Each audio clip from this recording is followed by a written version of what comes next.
अभी एक ओवरव्यू देखें जो कार्नेटिक वॉर थी उसकी, तो पहली हुई थी 1746 से 48 के बीच में।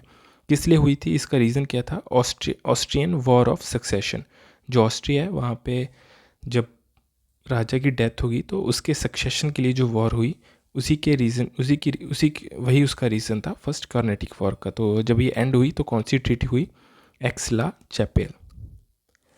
सेकंड हुई 1749 से 54 के बीच में, और इसका रीज़न क्या था? Hyderabad war of succession. Hyderabad में जो सक्सेशन का वॉर हुआ था वो उसका रीज़न था। यहाँ पे ट्रीटी कौन सी होती है? Pondicherry, treaty of Pondicherry.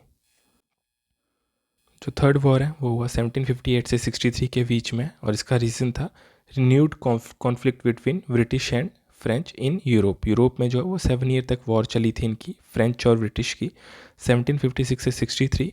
उसी की वजह से इंडिया में भी इनकी वॉर चली रही, और यहाँ पे इन द एंड जो है कौन सी ट्रीटी हुई थी? Treaty of Paris.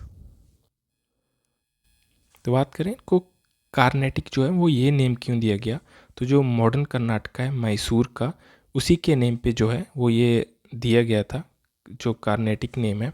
Carnatic was the name given by the European ने ये नेम दिया था to Coromandel coast and its hinterland. जो कोरोमंडल कोस्ट था और जो उसके पास आसपास का एरिया था, उसी को जो है वो कार्नेटिक नेम दिया गया था यूरोपियंस के द्वारा। तो जब ये बैटल स्टार्ट हुई तो उसी टाइम जो है ये कार्नेटिक वॉर्स के नाम से जानी गई। बात करें पहली कार्नेटिक वॉर की 1746 से 48, तो इसका इमीडिएट काउज था जो फ्रेंच शिप जो है वो ब्रिटिश ने फ्रेंच शिप जो है वो कैप्चर की थी। तो first Carnatic war was extension था एंग्लो फ्रेंच वॉर का। इनके बीच ऑलरेडी जो है यूरोप में वॉर चल रही थी, और वो क्यों चली हुई थी? ऑस्ट्रियन वॉर ऑफ सक्सेशन की वजह से। तो ऑस्ट्रिया की बात करें तो 1740 में जो ऑस्ट्रिया के रूलर थे उनकी डेथ हो जाती है। कोई इनका लड़का था नहीं, इनकी एक डॉटर थी मारिया थेरेसा।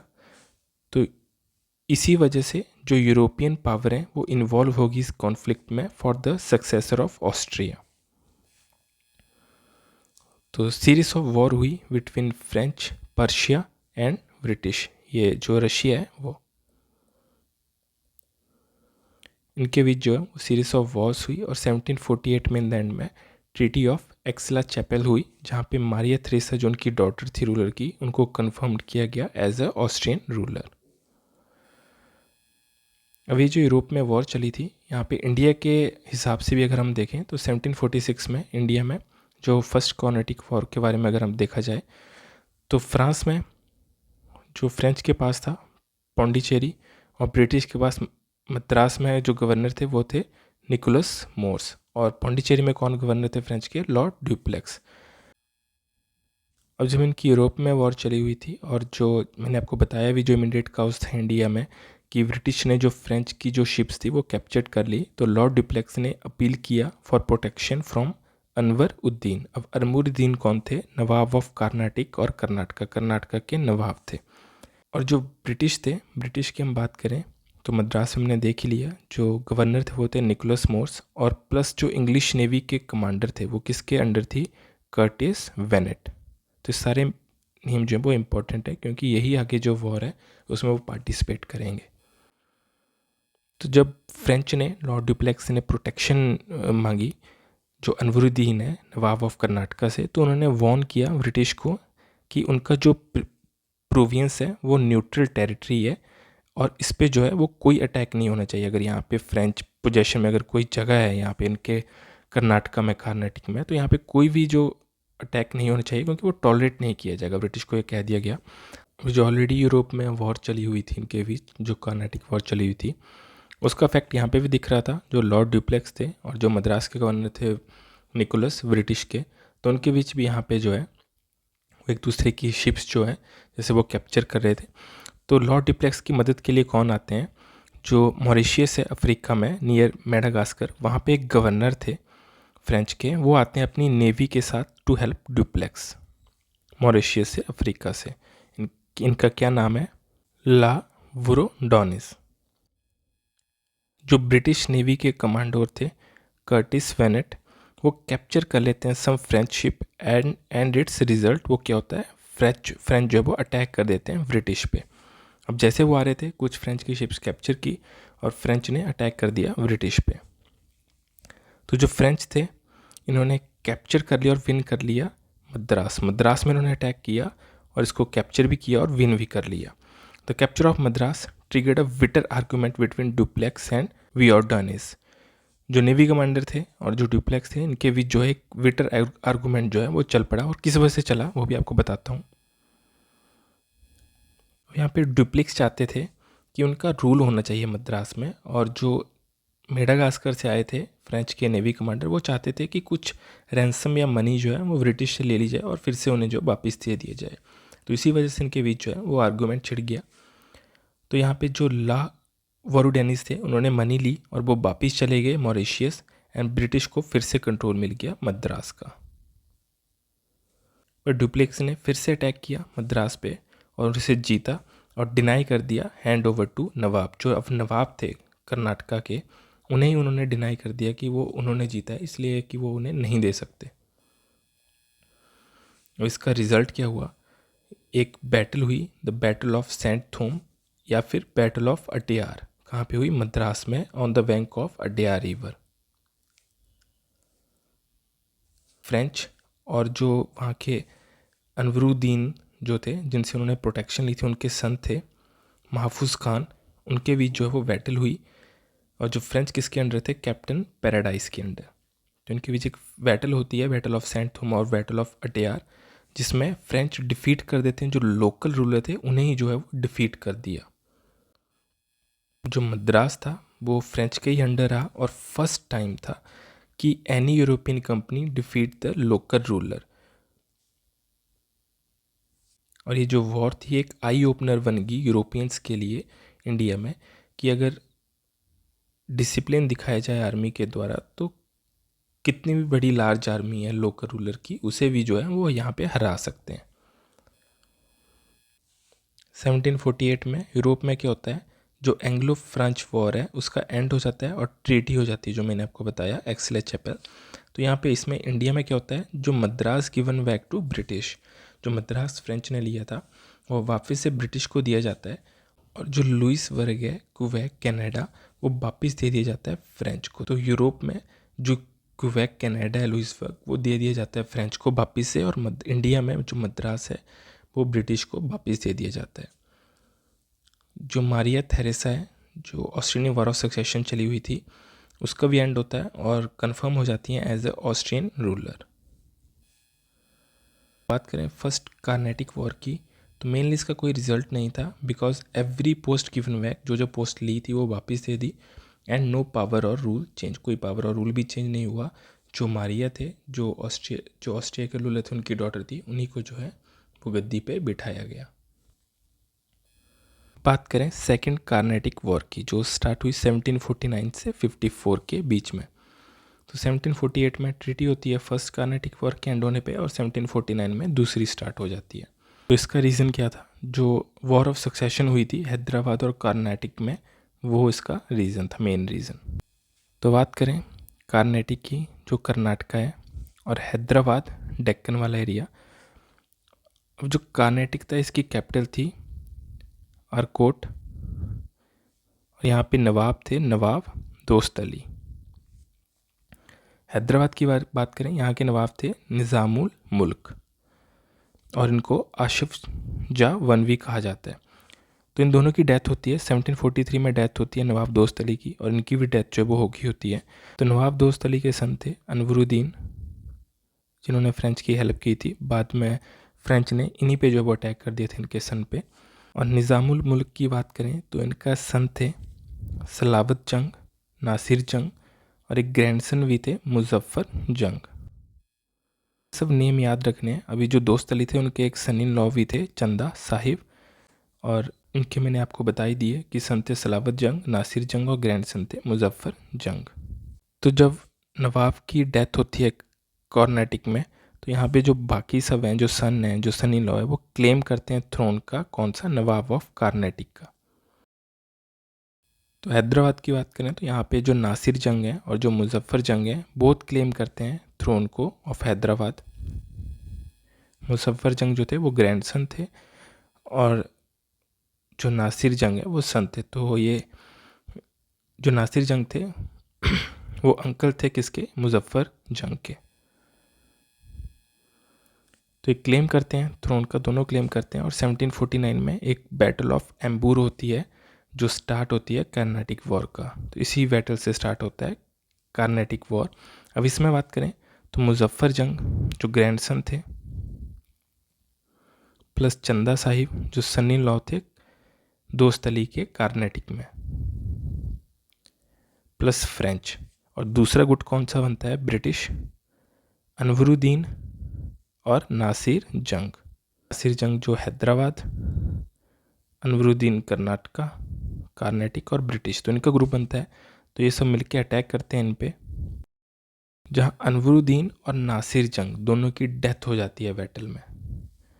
तो अनवरुद्दीन का जो सन था मोहम्मद अली, वो भाग जाता है मद्रास में, जो त्रिचुनापल्ली है मद्रास में, वहाँ को वो भाग जाता है। और जो मुजफ्फर जंग है उसे इंस्टॉल किया जाता है दक्कन में, हैदराबाद में, थ्रोन बाय डी वसी जो आर्मी कमांडर था डुप्लेक्स का। तो हैदराबाद में कौन आ गया? फ्रेंच के जो अंडर था वो कौन आ गया? मुजफ्फर जंग। और चंदा साहिब इसको अपॉइंट किया जाता है कार्नेटिक का नवाब। तो दोनों साइड फ्रेंच का आ गया क्योंकि दोनों साथ में लड़े थे। मुजफ्फर जंग को इंस्टॉल कर दिया गया, जो ग्रैंडसन था उसको इंस्टॉल कर दिया गया हैदराबाद में, और चंदा साहिब को अपॉइंट कर दिया गया कार्नेटिक नवाब के रूप में। 1751 में बैटल ऑफ लाकिरी दालीपाली पास की जो एक बैटल होती है, जहाँ पे जो मुजफ्फर जंग है उसकी डेथ हो जाती है। तो फ्रेंच यहाँ पे अनाउंस कर देते हैं नया नवाब ऑफ हैदराबाद, किसको? सलावत जंग को। अब ये सलावत जंग कौन था? ये जो निज़ामुल मलिक है उसी का सन था सलावत जंग।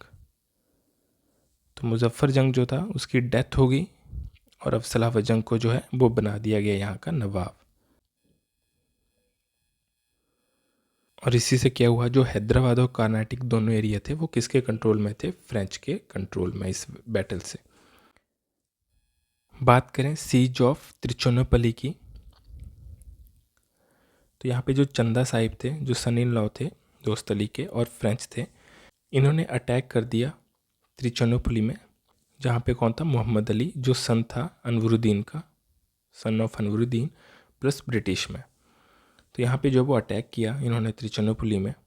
अब ब्रिटिश के उस टाइम जो गवर्नर थे मद्रास में वो कौन थे? Thomas Saunders. और यहाँ पे क्लर्क भी थे रॉबर्ट क्लाइव। अब इन्होंने यहाँ पे अटैक तो कर दिया त्रिचुनापल्ली में और यहाँ पे वो बिजी थे, लेकिन जो रॉबर्ट क्लाइव थे उन्होंने अटैक कर दिया कार्नेटिक में, आरकोट में जो कैपिटल थी, इसको कहा गया सीज ऑफ आरकोट। तो ब्रिटिश आर्मी ने जो है वो यहाँ आ गई और यहाँ पे अटैक कर दिया, जिसकी वजह से जो त्रिचुनापल्ली में वो लड़ तो रहे थे फ्रेंच जो थे, तो इनको वापिस आना पड़ा आरकोट में because of Robert Clive attack, उनके अटैक की वजह से। और इसकी वजह से क्या हुआ, जो चंदा साहिब और फ्रेंच जो थे वो डिफीट हो गए। चंदा साहिब प्लस इन्होंने रिट्रीट किया from Arcot, and then British जो है उन्होंने जो मोहम्मद अली थे जो सन ऑफ अनवरुद्दीन है उनको नवाब बना दिया कार्नेटिक का। और यहीं से जो कार्नेटिक है वो किसके कंट्रोल में आ गया? ब्रिटिश के कंट्रोल में। जो ड्यूप्लिक्स है उनको बुला लिया गया फ्रेंच अथॉरिटीज़ के द्वारा, और जो यहाँ पे जो गवर्नर थे ड्यूप्लिक्स को उन्होंने किसको रिप्लेस किया? Charles Robert Godeheu. और 1755 में ट्रीटी ऑफ पौंडीचेरी हुई, जिससे जो सेकंड कार्नेटिक वॉर थी वो एंड हो गई। और यहाँ पे ट्रीटी में कहा गया क्या कहा गया? फ्रेंच और ब्रिटिश जो हैं उन्होंने एग्री किया कि वो इंटरफेयर नहीं करेंगे जो यहाँ के नेटिव प्रिंस है, जैसे अभी जो नेटिव प्रिंस थे हैदराबाद के कार्नेटिक के, तो उनके बीच उन्होंने इंटरफेयर किया। तो अभी उन्होंने कहा कि जो उनकी क्वल्स है उनके बीच वो इंटरफेयर नहीं किया जाएगा। अब बात करते हैं थर्ड कार्नेटिक वॉर की, जो हुई 1758 से 63 के बीच में।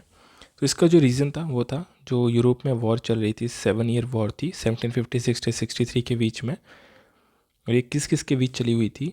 ऑस्ट्रिया, फ्रेंच प्लस अदर्स, और रशिया, ब्रिटिश और अदर्स। तो एक ये गुट बना हुआ था और एक ये गुट बना हुआ था, इनके बीच जो है वो 7 ईयर वॉर चली थी यूरोप में। जिसका रिजल्ट क्या हुआ? फ्रेंच और ब्रिटिश जो है वो कंपनीज ने स्टार्ट किया फाइटिंग इन इंडिया में भी, और जिसका रिजल्ट हो गया थर्ड कार्नेटिक वॉर इंडिया में। अब बैकग्राउंड की बात करें तो एक बैटल ऑफ प्लासी हुई थी बंगाल में 1757 में, जहां बंगाल किसके अंडर आ गया था, ब्रिटिश के अंडर, ब्रिटिश विन, और उन्होंने अपनी इंक्रीज जो अपनी पावर थी वो इंक्रीज़ कर चुके थे इंडिया में थर्ड कार्नेटिक वॉर के टाइम। तो 1757 में उन्होंने सीज़ किया of Chandernagore Bengal by Robert Clive, जो क्लर्क थे। इन्होंने जो चंद्रनगर था बंगाल में उसको जो है वो कैप्चर किया, सीज़ किया। जून 1758 में कोर्ट थॉमस ऑर्थर दी लैली, जो फ्रेंच गवर्नर थे, जनरल थे, इन्होंने अटैक किया और कैप्चर किया फोर्ट सेंट डेविड, जो ब्रिटिश के अंदर था, उसको कैप्चर किया। और उन्होंने और भी अटैक किए थे तांजोर पे, तमिलनाडु में, और मद्रास पे, जिसको फेल कर दिया था ब्रिटिश जनरल। वहाँ पे कौन थे, आयर कूट। तो इन्होंने ये अटैक जो फेल कर दिए थे। 22 जनवरी 1760 को बैटल ऑफ वैंडी वॉश होती है तमिलनाडु में। ये किसके बीच होती है, ब्रिटिश और फ्रेंच के बीच। यहाँ ब्रिटिश को लेड कर रहे थे जनरल आयर कूट, और फ्रेंच को लेड कर रहे थे काउंट दी लैली प्लस डी वसी। तो यहाँ पे क्या हुआ था कि ब्रिटिश जो है वो डिफीट करते हैं फ्रेंच को, और जो डी वसियों से वो अपना प्रिजनर बना लेते हैं। और जो विक्ट्री ऑफ फोंडी वॉश है वो left English East India company with no European rival in India. ये फाइनल नेल थी कॉफिन पे जो फ्रेंच थे, और इसी के बाद जो है वो कोई भी यूरोपियन राइवल जो है वो नहीं रहता है ब्रिटिश का इंडिया में। 1761 में जो ब्रिटिश कैप्चर करते हैं पौंडीचेरी, एंड डी लैली सरेंडर जो कर देते हैं 16 जनवरी 1961 को। इसी के साथ ब्रिटिश कैप्चर करते हैं माहे जेंजे कैरिकल बाय ब्रिटिश, इसको भी वो कैप्चर कर लेते हैं। वहाँ यूरोप में 1763 में जो 7 ईयर वॉर चल रही थी वो एंड होती है, और ट्रीटी होती है, ट्रीटी ऑफ पेरिस। इसमें इसका इंडिया में क्या आउटकम पड़ती है, जो फ्रेंच पोजेशन थे इंडिया में were made protectorate state, means अब वहाँ पे वो कोई किलाबंदी नहीं कर पाएंगे, कोई अपनी स्टैंडिंग आर्मी जो है वो नहीं रख पाएंगे इंडिया में। जो पौंडीचेरी माहे था, ये सब जो है वो फिर से दे दिए गए फ्रेंच को, बट ओनली फॉर बिजनेसेस और trade purposes. And Chandernagore Bengal था वो ब्रिटिश ने अपने पास रखा। जो थर्ड कार्नेटिक वॉर थी उसके बाद क्या हुआ कि जो पॉलिटिकल इन्फ्लुएंस था फ्रेंच का वो डिस्पेड हो गया आफ्टर दिस वॉर इंडिया से। और after third war French are like Portuguese, Dutch, और जो बाकी काउंटर पार्ट्स इंडिया में उनकी तरह वो रह गए कि उनको सिर्फ ट्रेड का जो है वो एक हिस्सा दिया गया ताकि वो ट्रेड कर पाएंगे, बाकी वो कुछ भी नहीं कर पाएंगे। जो इंग्लिश थे became the supreme European power in Indian सब कॉन्टिनेंट। अब जस्ट इन 3 बैटल्स को जो कार्नेटिक वॉर्स हुई इनको अगर समराइज़ करें तो फर्स्ट हमने देख ही लिया 1746 से 48 के बीच हुई। जो इससे रिलेटेड बैटल थी वो कौन सी थी, बैटल ऑफ सेंट थोम और बैटल ऑफ अटियार। ट्रीटी कौन सी हुई थी एंड में, एलेक्सला चैपल। सेकंड हुई 1749 से 54, इसकी जो रिलेटेड बैटल थी वो कौन थी, बैटल ऑफ एम्बूर, बैटल ऑफ त्रिचिनपोली और सीज ऑफ आरकोट। और इसके लिए ट्रीटी कौन सी, ट्रीटी ऑफ पौंडीचेरी। थर्ड हुई 1758 से 63, बैटल ऑफ वांडीवा 1760 में, और इसमें जो ट्रीटी कौन सी हुई थी, ट्रीटी ऑफ पेरिस। हमने फ्रेंच का देख लिया था, फाउंडर किसे कहा जाता था, जो रियल फाउंडर थे, लेकिन founder of British empire in India किसे कहा जाता है, लॉर्ड रॉबर्ट क्लाइव, जिन्हें किस नाम से जाना जाता है, हेवन वॉन जर्नल। यूरोपियन की बात करें तो got west shora and opium from Bihar.